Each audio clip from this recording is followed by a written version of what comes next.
The millionaire's daughter was mute until she drank a mysterious liquid and the impossible happened. The city square hummed with life, a symphony of footsteps, laughter, and the ceaseless murmur of 1,000 conversations. But for Laya, a 7-year-old girl with pale hair and curious eyes, none of it existed. The only sound she knew was the crushing weight of silence, a quiet presence that had held her captive since the day she was born. Her father was a millionaire, a man who had spent millions in a desperate, years-long quest to find her voice. He had brought her to the world's most renowned doctors, teachers, and even priests, but every effort had been in vain. His immense fortune was powerless against her silence. Laya stood beside a large fountain, her blue vest neat over her checkered blouse, her gaze drifting through the crowd with a quiet curiosity. Though she was always observing, she remained a silent spectator, an invisible child in a loud world. Then a shadow fell over her. It belonged to a girl who was not much older than Laya but seemed to have lived a lifetime more. Her name was Maya, a name no one in the bustling city ever bothered to learn.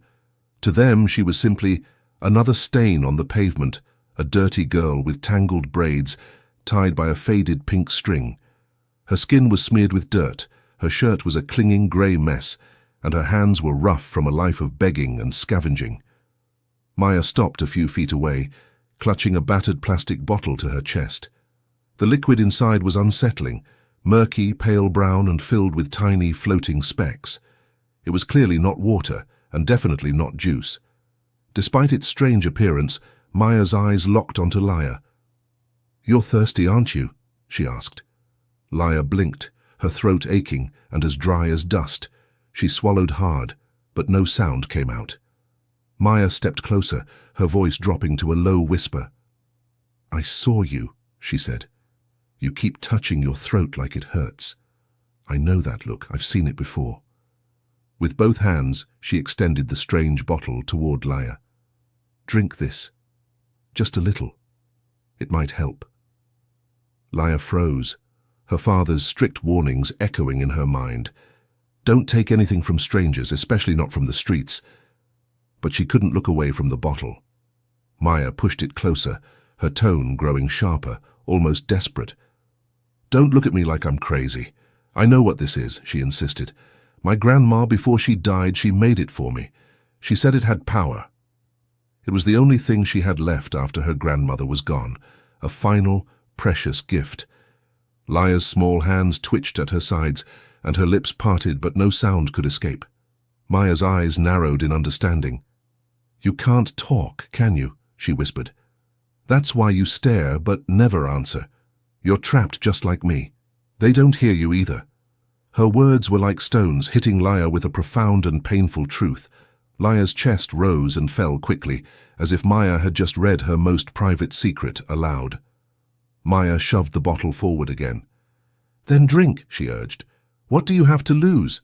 As Laya hesitated, a well-dressed couple walked by, casting sneering looks at Maya and her strange bottle.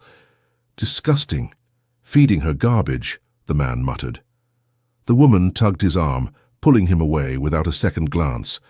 Maya's face burned with shame, but she didn't lower the bottle. "See, that's what they think of me," she said, her voice trembling slightly. "Dirt, trash.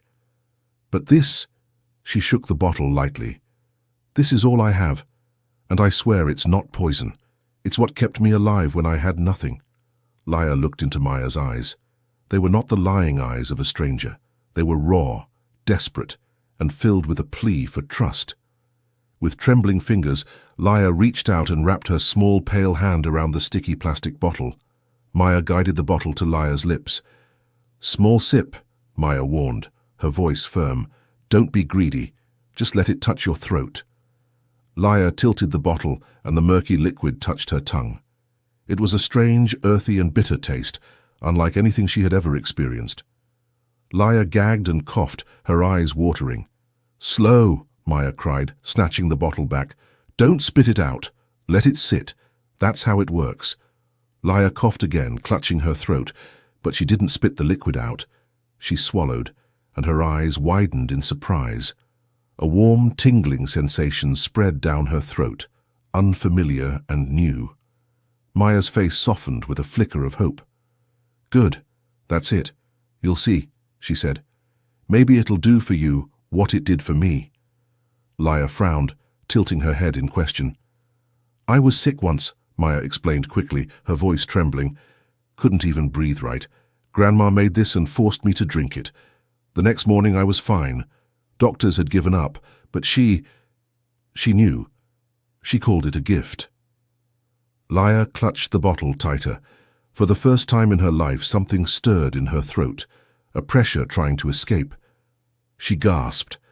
Just then, a man's voice roared, "Step away from her!"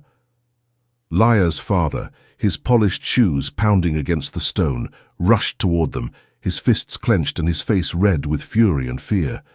Maya froze, clutching the bottle to her chest as if it were armor. "I didn't hurt her," she cried, her voice cracking. "I swear I didn't." "Silence!" her father thundered. "How dare you touch my daughter with that filth?" The crowd gasped, and people in suits and dresses gathered, whispering and pointing. A homeless child feeding a millionaire's daughter. Everyone assumed the worst. Laya stood trembling between her father and Maya, her small hand still pressed to her throat. Her eyes darted back and forth, torn between the only man who had ever protected her and the only girl who had dared to offer her something no one else could. "She was thirsty," Maya shouted, her desperation making her bold. "I saw her. She couldn't ask. She couldn't say it, but I knew. I gave her what my grandma gave me. I only wanted to help." The father's face twisted in rage. He pulled Laya protectively behind him. "Do you realize who she is?" he roared. "Do you realize what you've done? She could be poisoned." Maya's lip quivered, but she didn't back down. "No, she's not poisoned. Look at her." The father turned to scold Laya, but froze. His daughter's small chest rose and fell quickly, her lips trembling as if words were fighting to be born. She opened her mouth, and a faint, broken sound spilled out. "Pa!" The crowd gasped. The man staggered back, his heart slamming against his ribs. For 7 years, he had prayed, begged, and spent millions on doctors, and not a single word had ever come from her. Now, in the middle of a city square, after drinking from a beggar's bottle, his daughter had spoken. Tears sprang to his eyes. "Laya, say it again," he begged. Laya pressed her hand to her throat, her eyes wide with fear and wonder. "Paw, paw," she said. The word was cracked and raw, but it was real. The father's knees nearly buckled. He caught her in his arms, holding her close and sobbing. For years he had only dreamed of hearing her call him by name, and now it was a reality, a miracle. Maya stepped forward cautiously, her hand still trembling. "I told you it wasn't poison," she said. "It was all I had left from my grandma. She said it could heal what no doctor could." The man turned, his tears quickly hardening into suspicion. "You expect me to believe this?" he demanded. "That a ragged girl with a dirty bottle could give me what the finest hospitals in the world couldn't?" The crowd buzzed, half in awe, half in doubt. Maya's eyes glistened. "Believe what you want. I didn't ask for your trust. I just gave her what I had." She found her voice. "That's all that matters." Someone in the crowd whispered, "It's a miracle." Another argued, "No, it's dangerous. Who knows what's in that bottle?" The father's hand shook as he cradled his daughter, the joy of hearing her voice clashing violently with his suspicion of the girl who had seemingly performed the miracle. He wanted to rage, to call guards, to have this filthy child swept away from his world forever. But his daughter's small voice broke through his fury again. "Papa," she said, the word weak but clear and undeniable. His throat tightened, and he sank to his knees, clutching Laya close. For years he had promised her everything, castles, toys, and vacations, anything his millions could buy. Yet it was a hungry girl from the streets who had given Laya the one thing his money never could. Maya stood a step away, her thin shirt fluttering in the breeze, her expression a mix of pride and fear. She expected to be dragged away. Instead, the father looked up at her, his voice raw and trembling between gratitude and anger. "Why?" he asked. "Why would you give this to her?" Maya's answer was simple, yet it cut deeper than any insult. "Because I know what it feels like to be voiceless," she said, "and I wouldn't wish that on anyone." The crowd fell silent, struck by the power of her words. The father closed his eyes, his pride fighting against the truth that pressed harder on him. When he opened them again, tears streaking his face, he said, "You saved her." Maya's lips parted. She hadn't expected those words, not from him. He pulled a silk handkerchief from his pocket and pressed it into her hand. "It isn't enough," he said. "Nothing I give you will ever repay this. But you will never go hungry again. Not after today." Maya clutched the cloth, stunned. For the first time in years, someone wasn't treating her like trash. Laya, still cradled in her father's arms, reached out. Her tiny fingers brushed Maya's dirt-streaked hand, bridging the chasm between their two worlds. She smiled, her lips moving to form a word she had never spoken before. "Friend," she whispered. Maya's eyes filled with tears. The crowd, which had moments earlier been buzzing with doubt and suspicion, gasped again. But this time, no one laughed. The millionaire had money, power, and influence, but it was a homeless girl with a mysterious liquid who had given his daughter her first voice. Nothing, not his rage, not his pride, and not society's judgment, could erase that truth. For Laya's father, the sight of his daughter reaching out to the girl he had just moments ago considered a threat was a powerful revelation. His carefully constructed world, built on wealth and control, had just been turned upside down by a single word and a simple act of kindness. He looked at Maya, no longer seeing a ragged girl with a dirty bottle, but a person who had understood his daughter's silent struggle in a way he never could. The handkerchief he had pressed into Maya's hand suddenly felt insufficient, a paltry symbol of a debt that could never be repaid. He saw the same quiet desperation in Maya's eyes that he had seen in his own daughter's silent pleas. He realized that Maya, too, had been voiceless in her own way, unseen, unheard, and judged by a world that saw only her poverty. Her words, "Because I know what it feels like to be voiceless, and I wouldn't wish that on anyone," echoed in his mind, stripping away his anger and replacing it with a profound sense of humility. He stood up, still holding Laya, and looked out at the silent, watching crowd. He had always valued reputation and appearance, but now he only cared about the small, fragile voice in his arms and the girl who had given it to her. He understood that a miracle was not something that could be bought in the world's best hospitals. It was something that came from the most unexpected places, from a battered plastic bottle and the selfless heart of a child who had nothing to give but a gift from her deceased grandmother. The judgment of others no longer mattered. His focus was solely on the two children before him, connected by an unspoken bond that transcended social class and wealth. The father, still on his knees, looked at the crowd, then back at Maya. His pride had been replaced by a raw, humbling truth.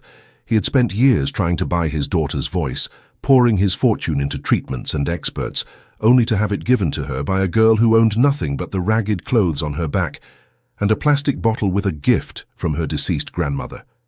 His entire worldview, built on the power of money, had crumbled in a single, miraculous moment. He stood up, pulling Laya closer. The crowd was a blur of faces, their whispers now a mix of wonder and grudging acceptance.